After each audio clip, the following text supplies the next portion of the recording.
자, 시청자 여러분들 큰일 났습니다. 대한민국에 또 심각한 큰일이 났습니다. 실제 상황입니다. 이번에는 장난이 아닙니다. 자, 최근에 우리나라에서 경유 1만 8천 톤이나 되는 이 2만 톤에 가까운 어마어마한 석유 물량이 북한으로 몰래 넘어가는 충격적인 일이 실제로 발생을 했습니다. 적발까지도 했어요. 자, 여러분들 요즘 북한 애들이 어떤 상황입니까? 그렇죠. 어렵죠. 대북 제재를 받고 있는 상황입니다. 툭하면은 얘네들이 어떻게 합니까? 미사일이나 쏘고 핵 개발이나 하고 그러다 보니까 국제사회에서 싫어하죠. 그러다 보니까 미국을 비롯한 전 세계 국제사회가 딱 얘네들을 찍어버려가지고 강력한 무역 제재, 경제 제재를 가하고 있는 상황입니다. 자, 근데 그러다 보니까 북한 애들에게 꼭 필요하지만 항상 부족함에 시달리는 자원이 뭐가 있겠습니까? 대표적으로 석유가 있습니다. 그리고 자동차나 특히 화물차, 중장비 같은 것들을 효율적으로 움직이고 이 국가 사회가 유지되기 위해서는 이 경유라는 게 반드시 필요가 합니다. 자, 그런데 그런 경유를 이번에 무려 1만 8천 톤이나 되는 어마어마한 물량을 북한에 몰래 넘겨주던 일당들이 딱 걸려버렸다라는 것입니다. 180억 원이 넘어가는 물량이라고 하죠. 자, 나라 안에 사실상 간첩들이 얼마나 많은지 여러분들이 꼭 이 엄중한 사태, 대한민국의 안보 현실을 기억을 하면서 다음 내용으로 넘어가도록 하겠습니다. 자, 이러니까 문재인 정부가 대한민국의 양대 정보기관인 기무사와 국정원을 그렇게 박살을 내버린 것 같죠. 자, 다음으로 넘어가도록 하겠습니다. 자, 이번에 180억 원어치에 달하는 경유가 중국을 거쳐가지고 북한으로 갔다라고 하죠. 참고로 지금 여러분들이 보고 있는 이 사진 속의 두 선박의 모습은 이번 사건은 아니고요. 제가 예시로 보여드리는 것인데 미 국무부가 2018년에 트위터를 통해 가지고 민간에 공개를 했던 사진입니다. 정확하게는 파나마 선박과 북한의 백마호라는 선박 간에 화물을 옮겨 싣는 모습을 딱 이렇게 공개를 했던 사건 사례입니다. 선박끼리 물건을 주고받는 상황을 직관적으로 한번 보여드리기 위해서 잠시 참고 자료로 미 국무부의 공식 자료를 보여드린 것이고요. 자, 그래서 이번 사건이 그러면은 어떻게 진행이 된 것이냐? 서해 지방해양경찰청이 해경이 밝힌 수사 상황에 따르면 다음과 같습니다. 자, 공해상에서 180억 원 상당의 막대한 경유를 선박 간에 불법 환적하는 방식으로 일을 저질렀다라고 하죠. 그리고 그 기름을 북한에 공급한 일당들이 이번에 실제로 우리나라 해경에 적발이 되면서 사건의 모든 전모가 드러나게 된 겁니다.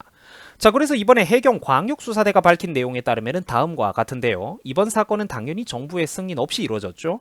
북한에 1만 8천 톤에 달하는 경유를 공급한 혐의입니다. 구체적으로는 남북교류협력에 관한 법률 위반에 해당되는 것입니다. 물론 이 국제적인 어떤 대북제재 협약에도 위반이 되겠죠. 자, 또한 이번에 유류를 공급하다가 걸린 사람은 브로커로 이 중개인으로 이모 씨, 52세의 이모 씨라는 사람이었는데 이 사람이 구속이 되었고 또 이 씨의 지시를 받고 공해상에서 실제로 경유를 운반하다가 걸린 울산의 한 정유공급업체 직원 2명을 불구속 입건했다라고 합니다. 자, 이번에 북한 경유 공급 사건의 상세한 내용은 다음과 같이 진행이 됩니다. 2021년 10월부터 22년 1월까지 총 35차례에 걸쳐서 당연히 여러분들 이때는 문재인 정부 집권기랑 겹치는 시간이죠. 35차례에 걸쳐가지고 시가 180억 원 상당의 물량으로는 경유 1만 8천 톤에 달하는 어마어마한 물량을 북한에 공급한 혐의입니다. 자, 그런데 더욱더 충격적인 것은 이번 사건의 핵심 관계자가 이모 씨였잖아요. 그런데 이 이모 씨가 어떤 사람이냐면 21년 9월에 문재인 정부 말기 시절에 당시 중국에서 한국으로 귀화한 사람이었다라는 것입니다. 야, 여러분들 이거 어떻게 보십니까? 그렇죠. 정말로 대한민국 심각합니다. 대한민국 정말로 심각해요. 자, 사건의 상세한 전개 과정을 하나씩 우리가 짚어보면 다음과 같이 진행이 되었습니다.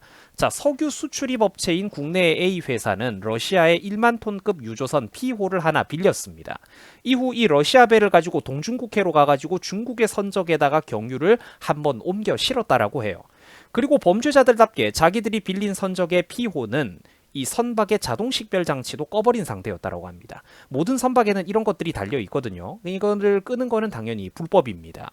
이후 경유를 공급받은 중국의 선적은 근처에 대기 중이던 북한 선적으로 다시 이 경유를 옮겨 실었다라고 합니다. 그 러시아에서 배를 하나 빌려와가지고 동중국해에서 중국 배로 경유를 옮겨 싣고 또 그 배에서 이제 이 중국의 배에서 그러니까 북한 선적으로 이 경유를 옮겼다라는 것이죠. 이 자기들도 그러니까 추적 안 당하려고 이렇게 국적을 모호하게 하나 끼고 진행을 했던 겁니다. 한국 선박이 아니라 이렇게 해외 배를 이용을 했던 것이죠. 자, 한편 해경에서 공개한 이번 사건의 핵심 관계자인 이모 씨의 범행 수법과 방식은 다음과 같습니다. 이모 씨는 중국 선박에게 북한 선박과 접선할 시간과 장소를 미리 제공을 해줬다라고 합니다. 이후 이 이모 씨라는 사람은 중국의 모바일 메신저인 위챗을 활용해가지고 능숙한 중국어로 해당 중국 선박에게 북한 선박과의 접선 날짜와 해상 좌표까지 알려줬다라고 합니다.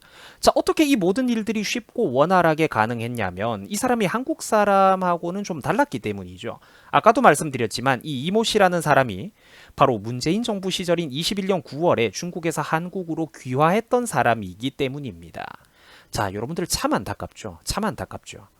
사람들은 그래가지고 양심 있는 우파 스피커들이 올바른 얘기를 하면은 흔히 어떤 차별이라든지 증오 발언을 한다라는 식으로 논점을 흐리고 물타기를 합니다.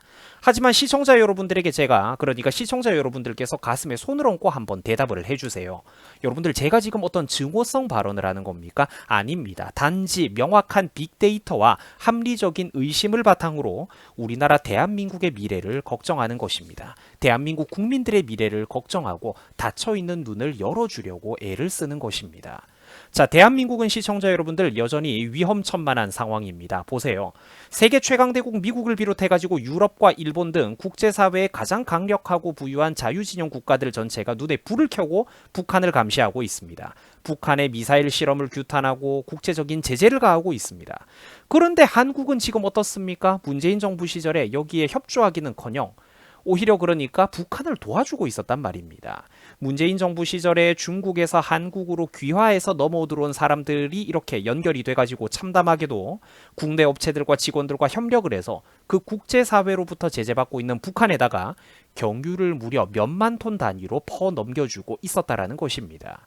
이번에 적발된 게 이 정도지, 그러면 실제로 드러나지 않은 지난 문재인 정권 5년 동안 이렇게 민간인의 형식을 취하면서 실제로는 그러니까 그 뒤에 정치권 누구의 입김이 다 있었겠습니까? 그리고 또 그동안 몰래 북한으로 넘어 들어간 달러나 석유는 얼마나 많을 것이며 다 아직까지 다 적발되지 않은 이런 것들, 기타 필수 원자재들, 또 북한뿐만 아니라 중국으로도 팔려 넘어 들어간 그런 원자력과 반도체 핵심 산업 기술들은 과연 얼마나 많겠습니까? 걸린 게 이 정도라면 안 걸린 건 얼마나 많겠냐라는 것입니다. 시청자 여러분들의 상상에 맡길 일입니다. 자, 사랑하고 존경하는 우리 유튜브 시청자 여러분들, 우리나라 어르신들이 흔히 뉴스를 볼 때마다 나라 안에 빨간 사람들이 너무 많다, 간첩들이 너무 많다, 이런 말씀들을 귀에 못이 박히도록 해대죠. 그러면 젊은 사람들은 그 말을 무시하기 쉽습니다. 하지만 이런 얘기들은 절대로 틀린 얘기가 아닙니다. 오히려 어르신들이야말로 대한민국 전체 세대를 통틀어가지고 심각하게 기울어가고 있는 대한민국의 안보 상황을 가장 정확하게 이해하고 있었던 사람들인 것입니다. 자, 부디 많이 배운 우리 젊은 세대가 많이 배운 값을 하면은 좋겠습니다. 어른들의 그 소중한 경험과 걱정을 부디 우리가 잘 계승해 나갈 수 있기를 제가 진심으로 바랍니다. 하지만 그 길은 저 같은 올바른 목소리를 내는 사람들을 가리고 호도하는 수많은 분탕들과 댓글 알바들의 말장난으로 인해 가지고 그 길이 참으로 멀고도 어려워 보입니다. 오직 우리 시청자 여러분들께서 정말로 바른 시선, 바른 시야로 누가 올바른 얘기를 하고 있는지 올바른 사람의 목소리에 귀를 기울여 주셔야 할 것입니다. 분탕들에게 속으시면 안 됩니다. 자, 저는 앞으로도 항상 올바른 얘기만 여러분들에게 전달해 드리도록 하겠습니다. 여러분들 수고하셨습니다. 고맙습니다.